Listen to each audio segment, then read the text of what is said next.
Hi friends, உங்களை யாவரையும் இயேசு கிறிஸ்துவ நாமத்தினாலே வாழ்த்துகிறோம், வரவேற்கிறோம். கர்த்தர் உங்க வாழ்க்கையில பெரிய காரியங்களை செய்ய போகிறார். சின்ன அனௌன்ஸ்மெண்ட், நாளை காலை 11:30 மணிக்கு நம்ம சிட்டி சர்ச்சில் டெலிவரன்ஸ் பிரேயர் நடக்கும். உங்களை யாவரையும் அன்புடன் வரவேற்கிறோம். ஆமென். Now let's go to the word of God. பிரியமானவர்களே, இன்னைக்கு கர்த்தர் கொடுக்கிற வார்த்தை நிச்சயம் கர்த்தர் ஒரு மாற்றத்தை உண்டு பண்ணுவார். ஆமென். மாறவே மாறாது நீங்க நினைக்கிறீங்களா? கர்த்தர் இன்னைக்கு இந்த ஃபெய்த் கிளினிக் மூலமாக உங்களுக்கு சொல்லுகிறார், நிச்சயம் ஒரு மாற்றத்தை உண்டு பண்ண போகிறார். அவரால மாற்ற முடியாதது என்பது ஒன்று கூட கிடையாது. உங்க வாழ்க்கையில மாறாதுன்னு நினைக்கிற காரியத்தை நிச்சயம் கர்த்தர் மாற்றி காண்பிப்பார். வேதாகமத்தில் நம்ம பார்க்கிறோம் இல்லையா, எகிப்து தேசத்துக்கு அடிமையாய் இஸ்ரவேலர்கள் போகிறாங்க. அந்த அடிமையாய் இருக்கிற அந்த நாட்கள்ல மாறவே மாறாதுன்னு நினைச்சுதான் அவங்க கூக்குரல் எடுக்கிறாங்க. ஆனா கர்த்தர் மாற்றத்தை உண்டு பண்ணினார். மாற்றத்தை உண்டு பண்ணுவதற்கு ஆண்டவர் 2 பேர் தான் அங்க சூஸ் பண்ணினாரு. கர்த்தர் சூஸ் பண்றது ரொம்ப சாதாரண ஆட்களா தான் இருக்கும். இவங்கெல்லாம் மாற்றத்தை கொண்டு வருவாங்களா, இவங்கெல்லாம் மாற்றத்தை உண்டு பண்ணுவாங்களா அப்படின்னு நினைச்ச அந்த 2 பேர்த்த தான் கர்த்தர் மாற்றத்தை உண்டு பண்ணுகிற பாத்திரமாய் கர்த்தர் உருவாக்கினார். இன்னைக்கு உங்க குடும்பத்துல என்னோடு கூட இந்த லைவ்ல பார்த்து கொண்டிருக்கிற, இந்த யூடியூப் வாயிலாகவும் ஃபேஸ்புக் வாயிலாகவும் பார்த்து கொண்டிருக்கிற அன்பு குடும்பத்தாரே, நீங்க தான் உங்க குடும்பத்தில் மாற்றத்தை உண்டு பண்ணுகிற பாத்திரமாய் கர்த்தர் வைத்திருக்கிறார். அந்த அபிஷேகத்தை கர்த்தர் உங்க மேலதான் ஊற்றி இருக்கிறார். நீங்க ஜெபிச்சா நிச்சயம் மாற்றம் வரும். நீங்க முழங்கால் போட்டு ஆண்டவரேன்னு கூப்பிட்டீங்கன்னா மாற்றம் வரும். நீங்க உபவாசித்தா மாற்றம் வரும். நீங்க வேதம் வாசித்தா மாற்றம் வரும். ஏன்னா உங்க தலை மேலதான் கர்த்தர் அந்த ஆனந்த தைலத்தை ஊற்றி இருக்கிறார். வாசிக்கிறேன். என்னாகமம் 33ஆம் அதிகாரம் 1 வசனம். மோசே ஆரோன் என்பவர்களுடைய கையின் கீழ் தங்கள் தங்கள் சேனைகளின்படியே எகிப்து தேசத்திலிருந்து புறப்பட்ட இஸ்ரவேல் புத்திரருடைய பிரயாணங்கள். பாத்தீங்களாங்க, யாருடைய கையின் கீழ்? மோசே ஆரோன். வேதாகமத்துல மோசே பிறக்கும் பொழுது எப்படி இருந்துச்சுன்னா, வாசிக்கிற உங்களுக்காக யாத்திரை ஆகமம் 2ஆம் அதிகாரம் 1 வசனம். லேவியின் குடும்பத்தாரில் ஒருவன் லேவியின் குமாரத்திகளில் ஒருத்தியை விவாகம் பண்ணினான். அந்த ஸ்திரீ கர்ப்பவதியாகி ஒரு ஆண் பிள்ளையை பெற்று அது அழகுள்ளது என்று கண்டு அதை 3 மாதம் ஒழித்து வச்சா. 3 மாசம் மோசே கத்தி அழுதா கூட கொன்று விடுவார்கள் என்ற பயத்துல வாழ்ந்த ஒரு குழந்தை, ஒரு மகன். ஆனா மறைந்து வாழ்ந்த மோசேயை வைத்துதான் கர்த்தர் மாற்றத்தை உண்டு பண்ணினார். இன்னைக்கு நீங்க மறைமுகமா இருக்கலாம், மறைந்து இருக்கலாம், யாருக்கும் தெரியாம நீங்க ஒளிந்து கொண்டு இருக்கலாம். உங்களை வச்சுதான் உங்க குடும்பத்தில் கர்த்தர் மாற்றத்தை உண்டு பண்ணுவார். 3 மாதம் மறைந்து வாழ்ந்தது மாத்திரமல்ல, மோசேயுடைய வாழ்வில் நடந்த ஒரு ரொம்ப கசப்பான காரியத்தை பாருங்களேன். 3வது வசனம், யாத்திரையாகமம் 2:3. அவள் அதை அப்புறம் ஒளித்து வைக்க கூடாமல் ஒரு நாணர் பெட்டியை எடுத்து அதற்கு பிசின் கீழும் பூசி அதில் பிள்ளையை வளர்த்தி நதியோரமாய் நாணலுக்குள்ளே வைத்தாள். என்ன பண்றாங்க? நதியோரமா அந்த ஆத்துல அனுப்பிச்சு விட்டுறாங்க, ஒரு பெட்டியில வைத்து. இதுதாங்க மோசேயுடைய வாழ்க்கை. இதுதாங்க, இப்படிதாங்க ஆரம்பம் இருந்தது. ரொம்ப கவலை. மோசே வளரும் பொழுது யார்கிட்ட வளர்றோம், எங்க இருக்கும், யார் என்னுடைய தாய், என் மேல உண்மையா அன்பு வச்சிருக்கிறது யாரு என்பது கூட தெரியாம கன்ஃபியூஷன்ல வளர்ந்த ஒரு மகன் தான் மோசே. ஆனா கர்த்தர் என்ன பண்ணினாரு தெரியுமாங்க? அநேக பிள்ளைகளுக்கு வாழ்வு கொடுக்கிறவராக, அநேகருக்கு விடுதலையை கொடுக்கிறவராக, பார்வோன் கரங்களில் இருந்து விடுவிக்கிற பலத்த கையாக கர்த்தர் மோசேயை உபயோகப்படுத்தினார். இன்னைக்கு உங்க குடும்பத்துல உடைக்கப்பட்டு ஒளிந்து வேண்டாண்டவரே இந்த வாழ்க்கை, போதும் ஆண்டவரே இந்த வாழ்க்கைன்னு கண்ணீரோட இருக்கிறீங்களா பிரதர், சிஸ்டர்? உங்களை வைத்துதான் உங்க குடும்பத்தில் கர்த்தர் மாற்றத்தை கொண்டு வர போகிறார். ஆமென். விசுவாசிக்கிறீங்களா? என்னோடு சேர்ந்து சொல்லுங்க, என்னை வைத்து என் குடும்பத்திற்கு ஒரு மாற்றத்தை தாங்கப்பா. திரும்ப சொல்லுவீங்களா? ஏசப்பா, என்னை வைத்து இந்த ஃபெய்த் கிளினிக் நான் கேட்கறது நிமித்தமாக என் குடும்பத்துக்கு ஒரு மாற்றத்தை தாங்க ஏசப்பா. ஆமாங்க, மோசே என்ற ஒருவரை வைத்து தேசத்தையே கோடிக்கணக்கான ஜனங்களை விடுதலையாக்க கர்த்தர் உபயோகப்படுத்தினார். உங்களையும் கர்த்தர் நிச்சயம் உபயோகப்படுத்துவார். 2வதாக கர்த்தர் எப்படி மாற்றத்தை கொண்டு வருவார்? என்னாகமம் 33ஆம் அதிகாரம் 3வது வசனத்தை வாசிக்கிறேன். 1ஆம் மாதத்தின் 15ஆம் தேதியிலே அவர்கள் ராம்சேஸை விட்டு புறப்பட்டார்கள். பஸ்காவுக்கு மறுநாளிலே எகிப்தியர் எல்லாரும் பார்க்க இஸ்ரவேலர் புத்திரர் பலத்த கையுடன் புறப்பட்டார்கள். எல்லாரும் பார்க்க, முக்கியமா யார் இவர்களை ஒடுக்கினார்களோ, யார் அடிமைப்படுத்தினார்களோ, யார் இவங்கெல்லாம் எனக்கு வேலைக்காரன் நினைச்சாங்களோ, அவர்கள் கண் பார்க்க கர்த்தர் மோசேயும் இஸ்ரவேல் ஜனங்களையும் பலத்த கையுடன் புறப்பட வைத்தார். சாதாரண காரமெல்லாம் இல்லங்க. ஏன்னா ஏன் பலத்த கை என்று வேதம் சொல்லுகிறார்கள்னா, வேத வல்லுநர்கள் சொல்றாங்க, அவர்கள் புறப்படும் போது எகிப்தியர்கள் இஸ்ரவேலரை பார்த்து பயந்து நடுங்குனாங்களாம்.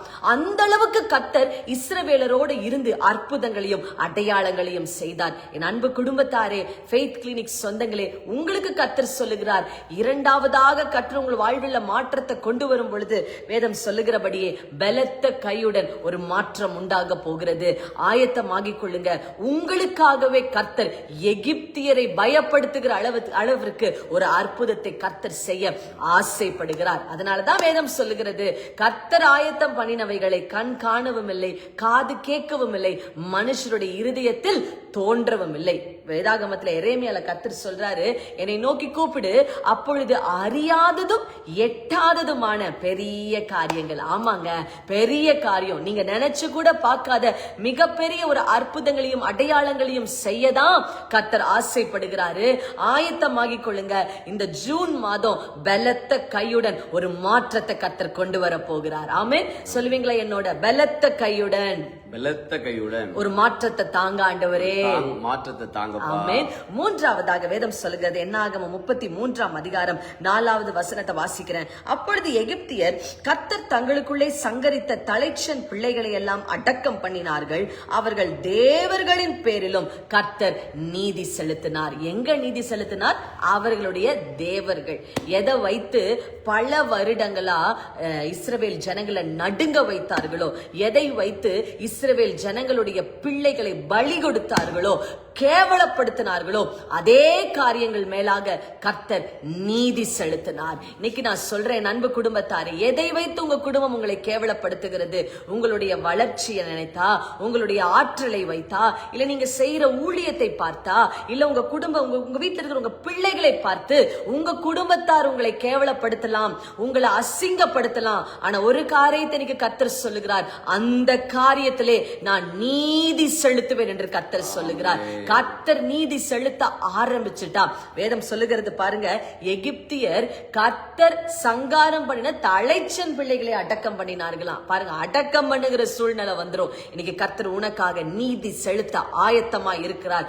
எல்லா அசுத்தாவிகள், எந்தெந்த அசுத்தாவிகள் உங்களோடு போராட கொண்டு இருக்கிறதோ அந்த அசுத்தாவிகளை கர்த்தர் அடக்கம் பண்ண போகிறார்.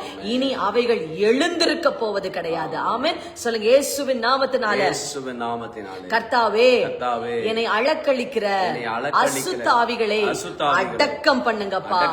அலக்களிக்கிற அசுத்தாவிகளை அடக்கம் பண்ணுங்க. கர்த்தர் நீதி செலுத்த ஆசைப்படுகிறார். ஏன்னா நீங்க அவருடைய பிள்ளை. ஆமென். கடைசியாக 4வது கர்த்தர் மாற்றத்தை உண்டு பண்ணினால் என்ன செய்வார்? என்னாகமம் 33ஆம் அதிகாரம் 9வது வசனத்தை வாசிக்கிறேன். மாராவிலிருந்து புறப்பட்டு ஏலீமுக்கு போனார்கள். மாரா என்ற வார்த்தைக்கு என்ன அர்த்தம்னா கசப்பு. ஏலீம் என்ற இடத்துல என்னென்ன இருந்துச்சு தெரியுமாங்க? வேதம் சொல்லுகிறது, ஏலீமிலே 12 நீரூற்றுகள். மாறால கசப்பு தண்ணி. அடுத்த காலை எடுத்து வச்சு ஒரு மாற்றத்தை கொடுத்தாரு பாருங்களேன். 12 நீரூற்றை கர்த்தர் கொடுத்தார். இன்னைக்கு நான் சொல்றேன், ஒரு கசப்பான சூழ்நிலையில அன்பு சகோதரனை நீங்க போய்கொண்டிருக்கலாம். அன்பு சகோதரியே, உங்க குடும்பத்தை நிமித்தமாக ஏதோ ஒரு கசப்பான ஒரு காரியத்துல நீங்க போய்கொண்டிருந்தீங்கன்னா கர்த்தர் சொல்லுகிறாரு, அடுத்த கட்டம் என்னன்னா, மகளே, உனக்காக ஏலீமை கர்த்தர் ஆயத்தப்படுத்துகிறார். உனக்கான 12 நீரூற்றுகளை கர்த்தர் ஆயத்தப்படுத்துகிறார். ஆயத்தமாகிக் கொள்ளுங்க.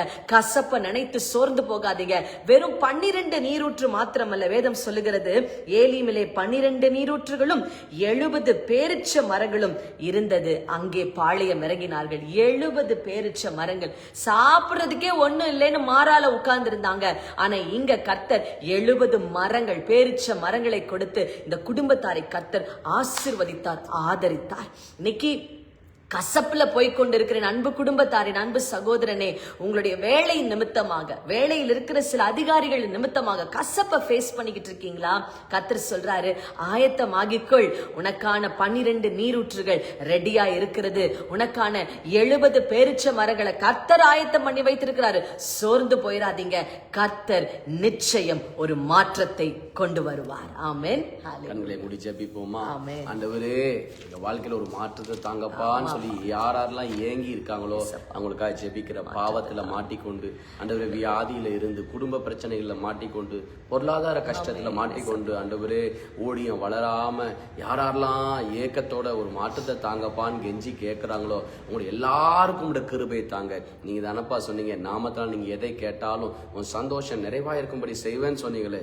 நசரேயனாகிய இயேசு கிறிஸ்துவின் நாமத்தினாலே மாற்றத்தை கேட்கிற, விரும்புகிற, வாஞ்சிக்கிற ஒவ்வொருத்தரோட வாழ்க்கையில நீர் நிறைவான மாற்றத்தை தாங்கன்னு ஜெபிக்கிறோம். உண்மை நம்புகிற ஜனங்கள் வெட்கப்பட்டு போகாதபடிக்கு ஒரு சடுதியான மாற்றம் ஆண்டவரே, இந்த எகிப்தியர்கள் கண்களுக்கு முன்பாகவே தேவனுடைய கரம் பராக்கிரமத்தை செய்தது போல யாரெல்லாம் இவங்களை அவமானப்படுத்த நினைக்கிறாங்களோ, யாரெல்லாம் இவங்களை அழிக்க நினைக்கிறாங்களோ அவருடைய கண்களுக்கு முன்பாகவே இவர்களுக்கு பராக்கிரமமான காரியத்தை செய்து பெரிய மாற்றத்தை தாங்கன்னு ஜெபிக்கிறேன் இயேசு கிறிஸ்துவின் நாமத்தில் பிதாவே.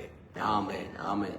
தேவ பிள்ளைகளே, உங்க வாழ்க்கையில பெரிய மாற்றங்களை கர்த்தர் நிச்சயமாய் தருவார். ஆமென். Yes, amen. You are blessed. You are blessed. Bye bye.